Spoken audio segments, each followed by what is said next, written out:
Ivie grew up in a small, tight-knit community in Edo State, Nigeria, known for its ancient sculpture and lush landscapes.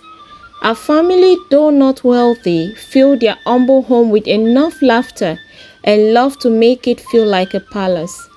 Ivie's mother often told her, "You carry a light within you, my child, bright enough to guide you through the darkest times." As Ivie blossomed into a spirited teenager, her dreams grew larger than the confines of her village. She dreamed of attending university and becoming a teacher, hoping to inspire children just as her teacher had inspired her. However, economic reality tettered her ambition. Aware of her family's financial struggles, Ivie was eager to help and believed that working abroad could be the solution. Then one fateful day, Ivie met a woman named Auntie Omo, who mesmerized her with tales of lucrative jobs opportunity in Italy. Auntie Omo spoke of a place where young women could earn enough to transform their family's fortune overnight. Blinded by hope and the earnest desire to provide for her family, Ivie agreed to travel with Auntie Omo, unaware of the deceit laced within her promises. Her mother, though hesitant at first, agreed to let her go. After being convinced by Auntie Omo, she told Ivie and her family that they needed to go to Lagos to spend some days as they wait for their flight date. Ivie, though sad to leave her family, was happy. It seemed like her dream of a better life was about to become a reality. The journey was nothing like Ivie had imagined. She was taken to a crowded, dimly lit compound where other girls, all quiet and visibly scared, were kept under lock and key. Days slipped into night, and Ivie slowly realized the grim reality. She had been ensnared in the cruel grip of human trafficking, stripped of her freedom and forced into unspeakable conditions.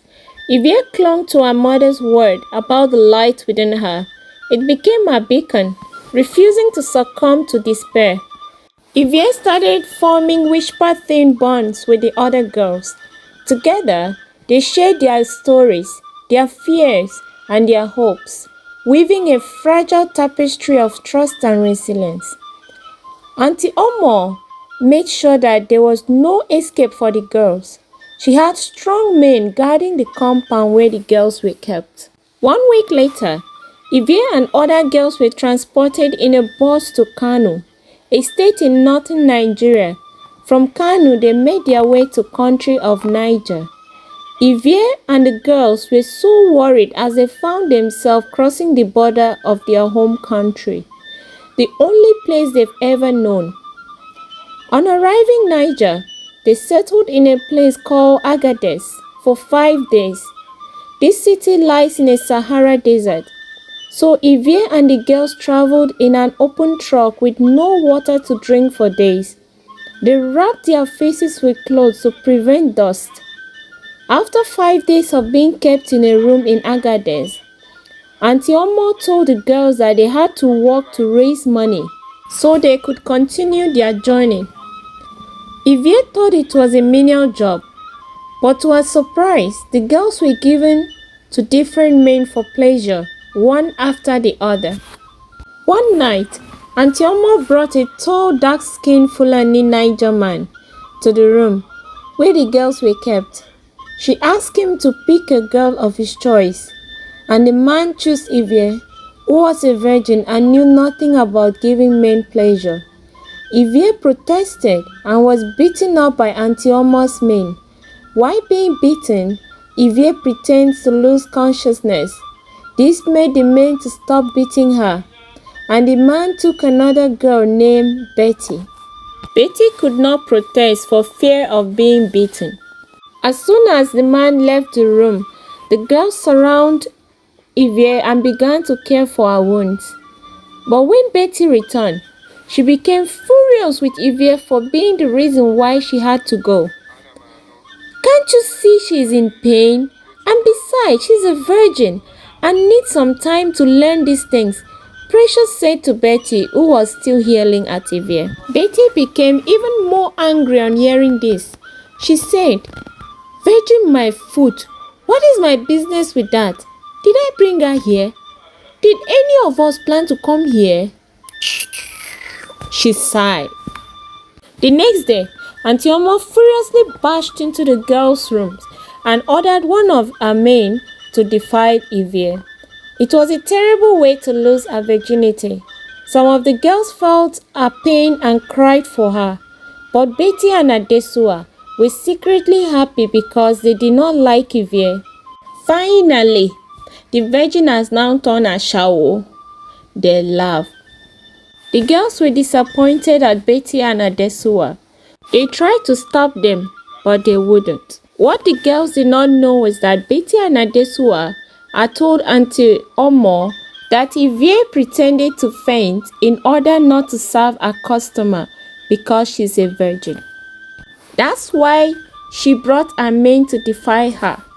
The next day, they began their journey to Libya. This was another long desert drive. The truck was loaded with people suffocating each other. Some even fell and died on their way, while others died of dehydration. Ivie watched as two of her friends died on their way. She was already traumatized by the previous event, and now she had to witness more traumatic moments. To survive, they had to drink their urine and lick their sweat. She held on to Precious and Abiua, who sat next to her, begging them to stay strong. The girls wished and prayed for both themselves and other girls, whom they've bonded with over the weeks. After a long journey that seemed like eternity, they finally arrived in Tripoli, Libya, where they would stay for some days till they crossed the Mediterranean Sea. Immediately the truck stopped. Ivie and the girls gathered their remaining strength to search for the other girls. To their amazement, they were all right, except for the two who had died on their way. Ivie remembered her mother and siblings. She remembered the day Auntie Omo came to see them.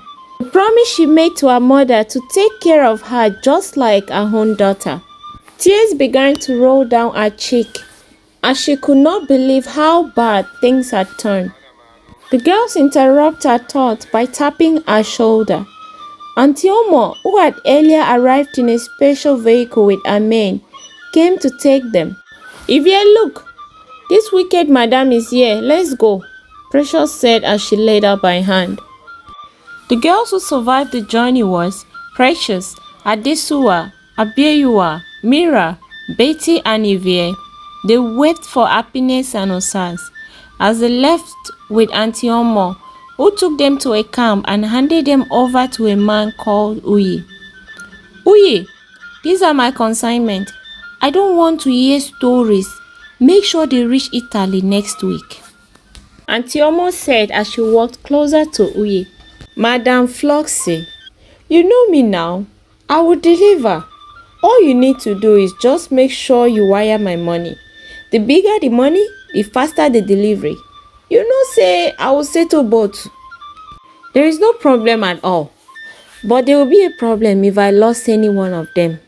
I already lost 2. These 6 must arrive, please.